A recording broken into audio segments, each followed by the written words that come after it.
পিএসসির সামনে নির্যাতন করা হয়েছে, হামলা করা হয়েছে, আমরা সেটা নিন্দা জ্ঞাপন করছি। তারপরেও আমাদের ভাইরা, আমরা দমে যাইনি। আমরা পিএসসি সংস্কারের এই যৌক্তিক এবং ন্যায্য দাবি নিয়ে এখানে আমাদের ভাইরা অনশন করছেন। মোহাম্মদ সিরাজুস সালেহীন সিয়ন বুয়েটের শিক্ষার্থী, মোহাম্মদ শাহ আলম স্নেহ ঢাকা বিশ্ববিদ্যালয়ের শিক্ষার্থী, মোহাম্মদ মোয়াজ্জেম হোসেন চট্টগ্রাম বিশ্ববিদ্যালয়ের শিক্ষার্থী, শাকির রাজশাহী বিশ্ববিদ্যালয়ের শিক্ষার্থী, তাদের সাথে আমরা বিভিন্ন বিশ্ববিদ্যালয় কলেজের শিক্ষার্থীরা এখানে অংশগ্রহণ।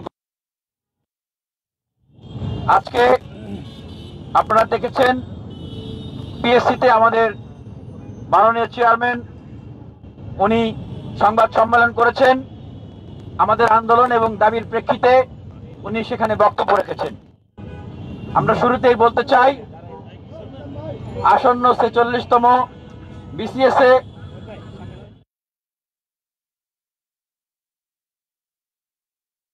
ফাঁস করে প্রশ্ন কিনে যারা রিটেনে উত্তীর্ণ হয়েছেন, সেই আবেদ এখনো জেলখানায়, তারা কিভাবে ৮ তারিখে রিটেনে বসবে?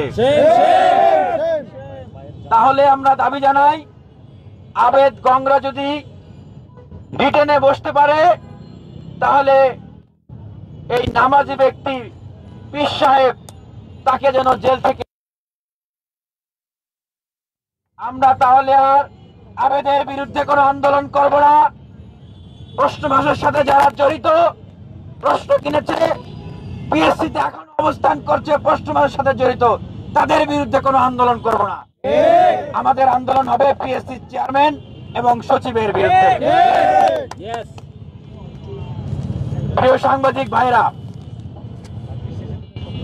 আমাদের ছাত্র ভাই বন্ধুরা তারা উদ্বিগ্ন, কারণ এই প্রশ্ন ফাঁসকারীরা তাদেরকে বহিষ্কার না করে এবং ৪৬তম যে বিসিএস সেটি নিয়ে ভবিষ্যতে কোনো প্রশ্ন উঠবে না, সেটার কোনো নিশ্চয়তা প্রদান না করে এভাবে যদি এই বিসিএসটা নেওয়া হয়, তাহলে আমরা দেখেছি ২৭তম বিসিএস কে কিন্তু বাতিল করে দেওয়া হয়েছে। ঠিক ২০১৮ সালে কোটা সংস্কারের প্রজ্ঞাপন জারি করা হয়েছিল।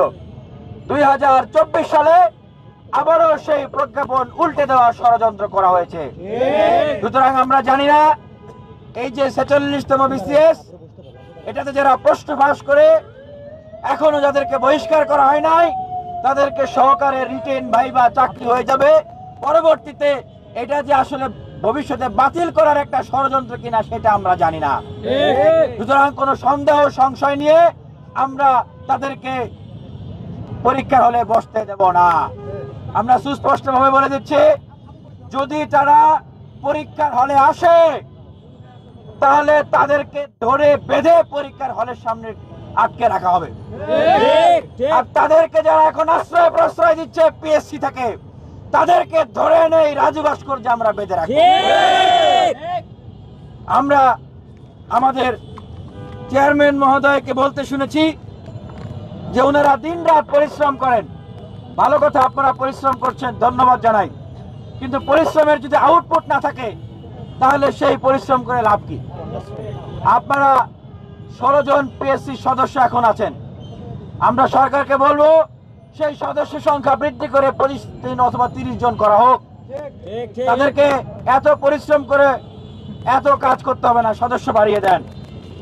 আর আমরা দেখেছিলাম চিহ্নিত আওয়ামী লীগের দোসরকে নিয়োগ দেওয়া হয়েছিল সরকার থেকে, পরবর্তীতে তাদেরকে সেখান থেকে প্রত্যাহার করা হয়। সরকারের কারা এই ৬ জনকে নিয়োগ দিয়েছে, আমরা তাদের মুখোশ উন্মোচন করতে চাই।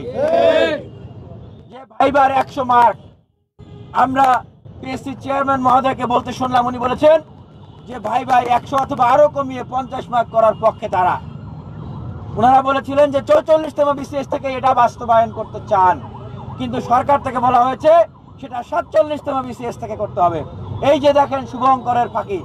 আমরা জানি যে এই যে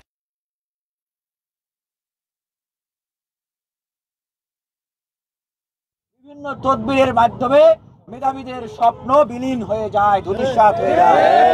মেধাবীদের দিন রাত পরিশ্রম এগুলো দুঃস্বপ্নে রূপান্তরিত হয়। আমরা সেটি বাস্তবায়ন চাই, সেটা যেন এই 45তম BCS থেকেই করা হয়। কারণ ছাত্র বন্ধুরা মনে করেন যে এটিকে 47তম BCS এর দিকে যদি ঠেলে দেওয়া হয়, ভাই 47তম BCS পর্যন্ত কি ইন্টারিম গভর্নমেন্ট থাকবে? থাকবে না। তাহলে যেই সরকার আসবে সেই সরকার যে 100 মার্কের ভাইবা বাস্তবায়ন করবে, এটা কেউ বিশ্বাস করেন? এটা কেউ বিশ্বাস করে না। প্রিয় ভাইরা, নন ক্যাডারের বিষয়ে আমাদের চেয়ারম্যান মহোদয় বললেন যে নন ক্যাডার এইটা উনি জনপ্রশাসনের সুপারিশ পাঠাচ্ছেন যেন বেশি বেশি নন ক্যাডারের চাহিদা এটা PSC কে দেওয়া হয়, কিন্তু জনপ্রশাসন সেটা নিয়ে সেভাবে আগাচ্ছেন না কেন? ওই যে আবার আমাদের মনে প্রশ্ন, জনপ্রশাসনে তো ভূত আছে, যেই ভূতেরা ফেসিবাদের দোসরদেরকে PSC তে পাঠায়, সেই ভূতেরা 100 মার্ক বা 50 মার্ক যেমন এই 44 থেকে বাস্তবায়ন হতে দিতে চায় না, সেই ভূতেরা ঠিক একইভাবে নন ক্যাডারের যে কালো বিধি আওয়ামী লীগের সময় করা হয়েছিল সেটাকেও তারা বাস্তবায়ন হতে দিতে চায় না। আমাদের পিটায়, সেই ভূতেরাই কিন্তু আন্দোলনকারীদেরকে পিটায়। এখন প্রশ্ন হচ্ছে যে এই যে নন ক্যাডার বিধিমালা এইটা কালাকানুন করে আওয়ামী লীগ সরকার কি করেছিল এটা সবারই জানা আছে। এই ছাত্রলীগের ক্যাডার যারা বিভিন্ন সময় হামলা করেছে, আক্রমণ করেছে, মানুষের উপর অত্যাচার করেছে, ফ্যাসিবাদকে প্রতিষ্ঠিত করেছে, সহযোগিতা করেছে, তাদেরকে দলীয় বিবেচনায় তারা পুলিশ বানিয়েছে, প্রশাসনে ঢুকিয়েছে, বিভিন্ন গুরুত্বপূর্ণ জায়গায় তাদেরকে ঢুকিয়েছে, বিভিন্ন তদবির করে কমিশন খেয়ে এই সিস্টেমে বিভিন্ন দপ্তর পরিদপ্তরে সেই সমস্ত জায়গায় তাদেরকে কমিশন ভাগ বাটোয়ারার সুযোগ করে দিয়েছে। সুতরাং আমরা মেধাবীরা কোনো মামা খালুর মাধ্যমে কোনো পয়সাপাতি দিয়ে আমরা চাকরি পেতে চাই না, সেই সামর্থ্য আমাদের নাই। আমরা মেধা দিয়ে চাকরি পেতে চাই। আমরা চাই এখন থেকেই এই কালা কানুন নন ক্যাডার বিধিমালাকে বাতিল করে দেওয়া হোক। আমরা আরো দেখেছি আমাদের মাননীয় চেয়ারম্যান মহোদয় তিনি বলেছেন যে চাকরির আবেদন ফি 200 টাকা করা হয়েছে, ধন্যবাদ জানাই। ছাত্রদের দাবি যে পরীক্ষার লিখিত রিটেন এটা হারিয়ে যায় সেই খাতা, সেটা যেন PSC-র ভিতরেই না হয়, প্রয়োজন আরো 500-1000 টাকা ছাত্ররা বাড়িয়ে দিবে। দিবেন আপনারা? দিবেন? ছাত্ররা দিতে রাজি আছে। মার্কশিট তুলতে হ্যাঁ কেন 1000 টাকা লাগবে? এটা তো পুরোপুরি অযৌক্তিক। আমাদের ছাত্র বন্ধুরা যেটা বলছেন যে ভেরিফিকেশনের নামে ইতিপূর্বে হয়রানি করা হয়েছে, যে তোর বাপ জামাত করে, তোর বাপ BNP করে, তোর বাপ সরকারের বিরুদ্ধে কথা বলে, তুই চাকরি পাবি না। আবার বিভিন্ন সময় দেখা যাইতো যে এগুলো করে যে তুই সরকারের বিরুদ্ধে অ্যাক্টিভিজম করস, তুই সরকারের বিরুদ্ধে আন্দোলন করস, তোরে চাকরি দেওয়া যাবে না। এইভাবে করে মেধাবী আমাদের ভাই বোনদেরকে দেশের সেবা করার জায়গা থেকে বঞ্চিত করা হয়েছে। আমরা দাবি জানাই ভেরিফিকেশন প্রক্রিয়াটিকে যেন স্বচ্ছ করা হয় এবং কেউ যদি বাদ পড়ে এটা যেন স্পষ্ট করা হয়। এবং আজকে আমরা ভয়ঙ্কর একটা কথা শুনলাম, সেই ভয়ঙ্কর কথা কি? যে প্রাক বাছাই প্রক্রিয়া করবে। আচ্ছা ভাই, আমরা কি কেউ প্রাক যাচাই প্রক্রিয়ার জন্য আবেদন করেছি? দাবি জানিয়েছি? ছাত্ররা স্পষ্টভাবে বলছে যে ঠিক এটা ওই যে ফ্যাসিবাদের ভূত, সেই ফ্যাসিবাদের ভূতদের এইটা দেওয়া একটা প্রক্রিয়া। প্রাক বাছাই প্রক্রিয়া যদি দেওয়া হয় তাহলে দেখা যাবে যে কেউ প্রিলিম দিছে, রিটেন দিছে, অটোমেটিক বাদ পড়তেছে। কেন বাদ পড়তেছে সে নিজেও জানে না। বিগত সময় এগুলোর অভিজ্ঞতা পেয়েছি। এখন অন্তত রিটেনের পরে বাদ পড়লে বুঝতে পারে আমি রিটেন পর্যন্ত উত্তীর্ণ হয়েছি, বাদ পড়ছি কেন।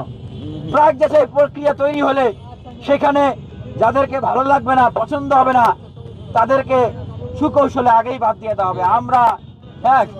আমরা এই ওই গলার ফাঁস আমরা এটার পুরোপুরি বিরুদ্ধে না পক্ষে? আপনারা শিক্ষার্থীরা সবাই এটার বিরুদ্ধে, শিক্ষার্থীরা এটাকে প্রত্যাখ্যান করছি। আমাদের চেয়ারম্যান মহোদয় বলেছেন যে অংশীজনদের সাথে আলোচনা করছেন উনি সিদ্ধান্ত নেয়। তাহলে কোন অংশীজনদের সাথে ওনারা আলোচনা করে সিদ্ধান্ত নিচ্ছেন যে ওনাদের সিদ্ধান্তগুলো আসলে বাস্তবসম্মত হচ্ছে না? যে কারণে আমাদের ভাইরা আন্দোলনের দাবি নিয়ে গেলে, যৌক্তিক দাবি নিয়ে গেলে তাদেরকে পেটানো হয়, আঙ্গুল ভেঙে দেওয়া হয়, হাত ভেঙে দেওয়া হয়। এই অংশীজনদের সাথে আলোচনা করে পিএসসির ভবিষ্যৎ রোডম্যাপ, ভবিষ্যৎ পরিকল্পনা, মাস্টার ক্যালেন্ডার, সেই সমস্ত বিষয় প্রণয়ন করতে হবে। আমরা দেখেছি পদের অপচয় প্রস্তাবনা প্রদান করা আছে এই 8 দফায়। সে বিষয়ে আমাদের চেয়ারম্যান মহোদয় বলেছেন যে এটিকে ওনারা বাস্তবায়ন করবেন, যে ভাইবার আগে যেন ক্যাডার চয়েসের ব্যবস্থাটা থাকে। আমরা এই জন্য ওনাকে ধন্যবাদ প্রদান করি এবং 44তম বিসিএস এ এটাকে রিসাবল করার জন্য এখন সুযোগ দেওয়া হয়। আর পাশাপাশি আমরা আরো বলতে চাই, আমাদের যে আন্দোলন চলছে পিএসসি সংস্কারের আন্দোলন, এটি অত্যন্ত যৌক্তিক আন্দোলন এবং ন্যায্য আন্দোলন। আমরা সেই 18 সালে কোটা সংস্কার আন্দোলন করেছিলাম, তখন বলেছি একটা মেধাভিত্তিক বাংলাদেশ গঠন করতে হলে কোটাকে সংস্কার করতে হবে, কারণ তখন এই 56% কোটার নামে সেখানে বিশেষ গোষ্ঠীকে দেওয়া হতো। আমরা 24-এও কোটা সংস্কার আন্দোলনের কথা বলেছি, কিন্তু 24-এর গণ অভ্যুত্থানের পরে আমরা এখন রাষ্ট্র সংস্কারের আলোচনা শুনছি, নির্বাচনের আলোচনা শুনছি, রাজনৈতিক দলগুলো এগুলো নিয়ে কথা বলছে, কিন্তু পিএসসি সংস্কারের বিষয়ে কেউ কথা বলে না। কেউ কথা বলে ভাই? বেকারদের এই নিয়োগ প্রক্রিয়াগুলো কিভাবে সহজ হবে সেই সহজীকরণের বিষয়ে কেউ কোনো কথা বলে না। সরকার কিভাবে বেকার বান্ধব হবে, এই যে বেকাররা রয়েছে, শিক্ষিত তরুণরা আছে, কিভাবে তাদের কর্মের ব্যবস্থা হবে, এটি নিয়ে কারো কোনো মাথা ব্যথা, কারো কোনো শক্তিশালী কর্মসূচি নাই। সেই জায়গাতে আমরা বলতে চাই, যেই তরুণদের আন্দোলনে আজকে সেই তরুণদেরকে আপনারা উপেক্ষা করছেন, সেই তরুণদেরকে উপেক্ষা করে বাংলাদেশে কখনো কোনো ধরনের সংস্কার পরিবর্তন হতে পারে না। সেই তরুণদেরকে, সেই বিশ্ববিদ্যালয় কলেজের ছাত্রদেরকে অপেক্ষা করে বাংলাদেশ কখনো আগাতে পারে না, পারবে না। লড়াই লড়াই লড়াই চাই, লড়াই লড়াই চাই, এই আন্দোলন আমাদের সকলের আন্দোলন, সকল শিক্ষার্থীদের আন্দোলন। আজকে যারা বিসিএস এর ক্যান্ডিডেট না, তাদের উদ্দেশ্যে বলছি, প্রিয় ভাইয়েরা বোনেরা, একদিন আপনারা এই বিসিএস এর এই জায়গায় তখন বুঝবেন যে এখানে শুভঙ্করের ফাঁকি রয়েছে। আপনি হয়তো বিসিএস এর ক্যান্ডিডেট না, আপনি চাকরি বাকরি ব্যবসা বাণিজ্য করেন, হয়তো রিক্সা চালান বা খেটে খান, আপনার সন্তানের জন্য হলেও এই আন্দোলনে আপনাদেরকে অংশগ্রহণ করতে হবে। আমরা ঢাকা বিশ্ববিদ্যালয়, রাজশাহী চট্টগ্রাম বিশ্ববিদ্যালয় সহ, জাহাঙ্গীরনগর জগন্নাথ বিশ্ববিদ্যালয় সহ, বুয়েট মেডিকেল সহ আমরা জাতীয় বিশ্ববিদ্যালয় শিক্ষা প্রতিষ্ঠানের প্রতি আহ্বান জানাই, সকল ছাত্র বন্ধুদের প্রতি আহ্বান জানাই, আমাদেরকে আবার আরেকটা আন্দোলনে নামতে হবে।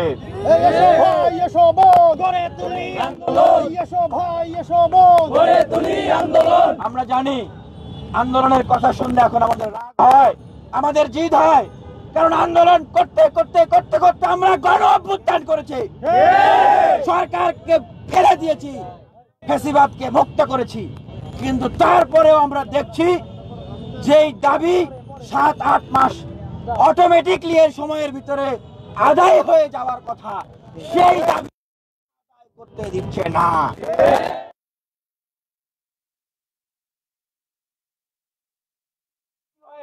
এই সমস্ত দাবি 2-3 বছর 4 বছরের পিছনে ঠেলে দিচ্ছে যেন আদায় না হয়। আমরা সেই জায়গা থেকে বলতে চাই, আমরা এই যৌক্তিক আন্দোলনের দফা এবং দাবিগুলো নিয়ে আরো যদি কারো কোনো পরামর্শ থাকে সেটি নিতে চাই, আমরা আরো সার্বজনীন করতে চাই এবং এই আন্দোলনকে আরো অংশগ্রহণমূলক এবং শক্তিশালী করার জন্য আমরা আপনাদের সকলের অংশগ্রহণ এবং মতামত এবং পরামর্শ চাই। আমাদের মাঝে সুনির্দিষ্টভাবে এই 8 দফা নিয়ে দফাগুলো, আমাদের এই যে প্রশ্ন মাসের যে ভুক্তভোগী আমাদের ছাত্রবন্ধু ঢাকা বিশ্ববিদ্যালয়ের শিক্ষার্থী স্নেহ, উনি কথা বলবেন, তারপরে সুনির্দিষ্টভাবে 8 দফা এখানে উত্থাপন করা হবে।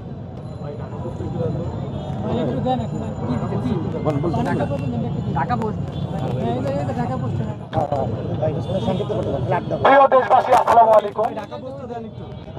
আমার নাম মোহাম্মদ শাহ, সেশনের শিক্ষার্থী ছিলাম। আমি 44তম ভাইবা প্রার্থী, সেই সাথে 45তম লিখিত দিয়েছি এবং 46তম বিসিএস লিখিত প্রার্থী। কিন্তু দেখুন, যে বিসিএস এর প্রশ্ন ফাঁস হয়েছে সেই বিসিএস আমি বসবো কেন? যারা প্রশ্ন পেয়েছে তাদের সাথে কি আমরা কোনোভাবে পেরে উঠবো? এখন ওরা তো প্রশ্ন পেয়েছে, ওরা তো বাড়িতে সেগুলো মুখস্থ করেই যাবে। আমি এখন মানে পড়াশোনা করে তাদের সেই কম্পিটিশনের জায়গাটাতে তাদের সাথে আমাকে কম্পিটিশন করতে হবে। আমি কোনোভাবে পেরে উঠবো? আপনাদের কাছে প্রশ্ন।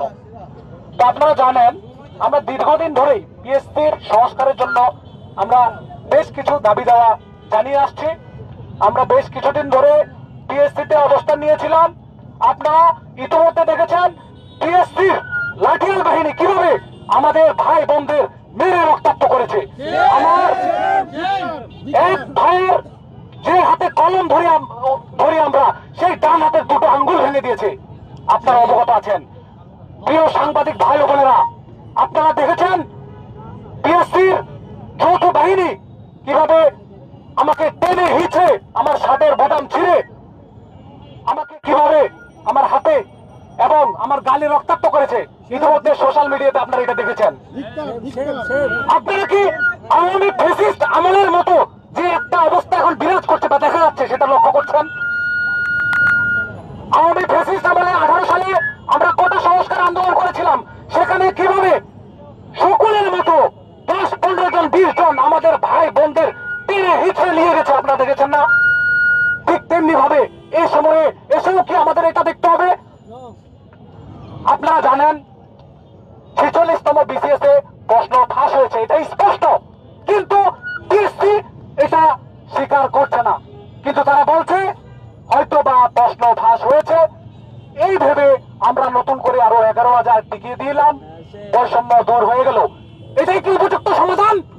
প্রত্যেকটা চাকরি পরীক্ষায় যদি প্রশ্ন ফাঁস হয় তাহলে কি আপনারা বারবার এভাবে ডাবল টিকিয়ে দিবেন? আমার প্রশ্ন রয়ে গেল। আর যদি প্রশ্ন ফাঁস না হয় তাহলে আপনারা দ্বিতীয়বার কেন টিকালেন? আর যদি প্রশ্ন ফাঁস হয়ে থাকে তাহলে আপনারা উপযুক্ত কি ব্যবস্থা নিয়েছেন? কেন এখনো প্রশ্ন ফাঁসের সাথে জড়িত সেই মিজান, সেই মজলু, সেই আকরামরা এখনো বাইরে রয়ে গেছে? এমনকি পিএসসির চেয়ারম্যান পরিবর্তন হয়েছে, পিএসসির সদস্যরা পরিবর্তন হয়েছে, কিন্তু পিএসসির সচিব সহ আমরা যারা রয়েছেন তারা কি পরিবর্তন হয়েছে? সেই যে সিন্ডিকেট ছিল আওয়ামী ফ্যাসিস্ট আমলে, সেটার কি পরিবর্তন হয়েছে? তাহলে আপনারা সেই আওয়ামী ফ্যাসিস্ট আমলের সেই যে প্রশ্ন ফাঁস, এটাকে কি আপনারা বৈধতা দিলেন না নতুন করে 11,000 টিকিয়ে? এখন আমাদের যারা প্রশ্ন ফাঁসের সাথে জড়িত তাদের সাথে আমরা এক টেবিলে কখনোই পরীক্ষায় বসবো না, না না। যতক্ষণ পর্যন্ত ফিল্টারিং করে তাদেরকে চিহ্নিত করে উপযুক্ত শাস্তির ব্যবস্থা না করা হবে ততক্ষণ আমরা এই পরীক্ষায় বসবো না, না না। অথচ পিএসসি কি করলো? গতদিন একটা রিট চলমান রয়েছে, সেটাতে রাষ্ট্রের সর্বোচ্চ আইনজীবীকে পিএসসি ভাড়া করে পিএসসি হাইকোর্টে নিয়ে গেল আমাদের বাদী পক্ষের অ্যাডভোকেটকে কাউন্টার দেওয়ার জন্য। লজ্জাজনক ব্যাপার একটা। তারা বাংলাদেশের শিক্ষার্থীদের মেরুদণ্ডটা ভেঙে দিতে চায়। এই যে আমাদের সিন্ডিকেটের বিরুদ্ধে এই যে লড়াই সংগ্রাম, এটা কিন্তু আমাদের চালিয়ে যেতে হবে। আপনারা দেখেন পিএসসি প্রার্থীদের নিয়োগ দেয় না, জনপ্রশাসন মন্ত্রণালয় নিয়োগ দেয়। এখন ভবিষ্যতে এই যে জঞ্জাল যুক্ত বা দূষণ যুক্ত, এই যে ময়লা যুক্ত একটা 46, এটা যদি এভাবে রয়ে যায়, ময়লা মুক্ত না হয়, পরিশুদ্ধ না হয়, ভবিষ্যতে এটা যে বাতিল হবে না তার কি নিশ্চয়তা? আপনারা জানেন, ইতিহাস আপনারা দেখেন যে 27তম বিসিএস কিন্তু অনেক বছর পরে বাতিল হয়েছে। তাহলে আমরা এই দুয়াশের মধ্যে কেন থাকবো? আমরা যদি এই 46তম বিসিএস এ বসি এবং রিটেনে পাস করি এবং ভাইভাই উত্তীর্ণ হয়ে ক্যাডার হই, তাহলে 5 বছর পরে আমাকে ঘাড় ধাক্কা দিয়ে যে বের করে দেবে সেটা নিশ্চয়তা কি? তাহলে আমরা উদাত্ত আহ্বান জানাবো, এখানে যারা প্রশ্নবাসের সাথে জড়িত তারা অলরেডি স্বীকারোক্তি দিয়েছেন, তাদের নাম আপনারা জানেন এবং তাদের রেজিস্ট্রেশন নাম্বার পর্যন্ত জানেন, তাহলে আপনারা কেন তাদের বের করছেন না? আর কিসের প্রমাণ খুঁজছেন আপনারা? সিআইডি ইতিমধ্যে প্রতিবেদন দিয়েছে যে প্রশ্ন ফাঁসের আলামত পাওয়া গেছে। তারপর আজকে বিএসপির এক সদস্য বক্তব্য দিয়েছে যে প্রশ্ন ফাঁসের ব্যাপারটা এখনো ধোঁয়াশার মধ্যে রয়ে গেছে। তো যাই হোক, প্রিয় দেশবাসী, আমি আহ্বান করব, দেখেন 1971 সালের মতো অনেক রক্তের বিনিময়ে আমরা গত 16 বছরে আওয়ামী ফ্যাসিস্ট সরকারকে উৎখাত করতে সক্ষম হয়েছি। দেখুন, বাংলাদেশের সাধারণ ছাত্র জনতা একটি নতুন বাংলাদেশ নির্মাণের স্বপ্ন দেখছে, কিন্তু কথা হচ্ছে এই স্বপ্নের বাস্তবায়ন কতটুকু হলো। তবে আসার কথা হলো, ইতিমধ্যে আমাদের সরকার বিভিন্ন সংস্কার কার্যক্রম চলমান রেখেছেন। আমরা আশা করব বর্তমান সরকারের অন্তর্বর্তীকালীন সরকারের প্রধান উপদেষ্টা ডক্টর মোহাম্মদ ইউনূস আমাদের এই ব্যাপারটা অতি দ্রুততার সাথে সমাধান করবেন। ধন্যবাদ সবাইকে। আট দফা সুনির্দিষ্ট দাবিগুলো একটু বলা হবে, একটু কাহিনী 8 দফাটা নিয়ে যাবেন। 1 মিনিট ভাই, 8 দফা দাবিটা শুনে যান, আমাদের 8 দফা দাবিটা শুনে যান। বলেন, আপনি বলেন। 4 মিনিট সময় দেন আমাকে 4 মিনিট সময় দেন। দাবিটাই বলবো। আসসালামু আলাইকুম, বিসমিল্লাহির রহমানির রহিম। আমি মোহাম্মদ সিরাজুল সালিম সিয়ান, আমি বুয়েটের গ্রাজুয়েট। আমি 43তম বিসিএস থেকে নন ক্যাডারের সুপারিশপ্রাপ্ত, 44 থেকে 46 সবগুলো বিসিএস এর ক্যান্ডিডেট। আমি আপনাদের সামনে পিএসসি সংস্কারের 8 দফা দাবি উপস্থাপন করছি। দফা 1 ক, প্রশ্ন ফাঁসে জড়িতদের বহিষ্কার ও শাস্তির ব্যবস্থা করতে হবে 46তম বিসিএস এ। দফা 1 খ, ভবিষ্যতে 46তম বিসিএস বাতিলের কোনো সম্ভাবনা তৈরি হবে না, এই নিশ্চয়তা দিতে হবে। এই দুইটা নিশ্চিত করতে হবে 46 এর রিটেনে বসার পূর্বে। দফা 2, 45তম বিসিএস থেকে ভাইবার নাম্বার 100 করতে হবে, প্রিলি রিটেন ও লিখিত ভাইবার মার্ক প্রকাশ করতে হবে, লিখিত পরীক্ষার ন্যূনতম 2 মাস আগে রুটিন ঘোষণা করতে হবে। দফা 3, প্রত্যেকটা বিসিএস এর সুনির্দিষ্ট রোডম্যাপ প্রণয়ন করতে হবে স্টেক হোল্ডারদের সাথে আলোচনা সাপেক্ষে। আসন্ন জুলাই মাসের ভেতরে 44 বিসিএস এর কার্যক্রম সম্পূর্ণ শেষ করতে হবে, তারপরে 46 এর রিটার্ন নিতে হবে। দফা 4, কমিশনকে ক্ষমতায়ন ও শক্তিশালী করার উদ্দেশ্যে দ্রুত অধ্যাদেশ জারি করে কমিশনের সদস্য সংখ্যা, বিজ্ঞ সদস্য সংখ্যা 30 এ উন্নীত করতে হবে। দফা 5, লিখিত খাতার মূল্যায়নে অনেক তারতম্য হয় এবং খাতা হারিয়ে যায়। আমাদের সুস্পষ্ট দাবি, লিখিত খাতা কমিশনে বসেই দেখার ব্যবস্থা করতে হবে। দফা 6, এটা একটা টেকনিক্যাল দফা, অনেক বড়, যেহেতু সময় নেই আমি ব্যাখ্যা করতেছি না। পদের অপচয় রোধে ক্যাডার চয়েস পুনরায় দেওয়ার বিভিন্ন বিধান করতে হবে, এটা ভ্যারিয়েশন। দফা 7, সুপারিশ প্রক্রিয়া নিরপেক্ষ করতে হবে, যথাসম্ভব স্বচ্ছ করতে হবে, ভেরিফিকেশনের হয়রানি থেকে আমাদেরকে রক্ষা দিতে হবে।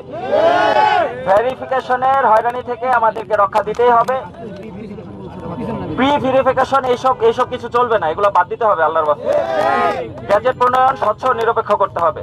আমাদের 8ম দফা, 44 এর ক্যাডার পদ বৃদ্ধি করতে হবে এবং নন ক্যাডারের কালো বিধি 23 এর বিধি এটাকে সংস্কার বা বাতিল করে ভাইবা উত্তীর্ণ সবাইকে 9ম বা 10ম গ্রেডের চাকরির নিশ্চয়তা বিধান করতে হবে।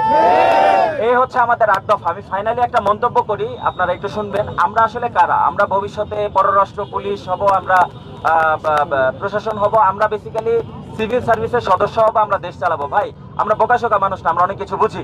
আমাদের এই কমিশনকে একটা সিন্ডিকেট, চাপ প্রয়োগকারী একটা ভূত, এই ভূতেরা কমিশনকে দুর্বল করার, ক্ষমতাহীন করার চেষ্টা করতেছে। আমরা কিন্তু এটা ধরে ফেলছি, আমাদেরকে কমিশনের মুখোমুখি করা হচ্ছে। ভাই, আমরা কিন্তু ধরে ফেলছি, ভাই সাবধান হয়ে যান। কমিশনকে কিভাবে রক্ষা করতে হবে, ক্ষমতায়ন করতে হবে, আমরা খুব ভালো করে জানি। এই কমিশনের আশপাশ থেকে এই ভূত যারা, ভাই ভূত সরিষা দিয়ে ভূত তারাই দিব। ভাই, আপনারা জাস্ট সাবধান হয়ে যান। কমিশনের সামনে আমাদের মুখোমুখি হবে না, কারণ আমরা ধরে ফেলছি আপনারা ষড়যন্ত্র করতেছেন। আপনারা পারবেন না। এই কমিশন থাকবে, আমরা কমিশনকে শক্তিশালী করব, আমাদের সকল দাবি আমরা আদায় করে নিব। এটা চ্যালেঞ্জ করে দিলাম, আমাদের পক্ষ থেকে চ্যালেঞ্জ করে দিলাম। এইসব ষড়যন্ত্র চলবে না।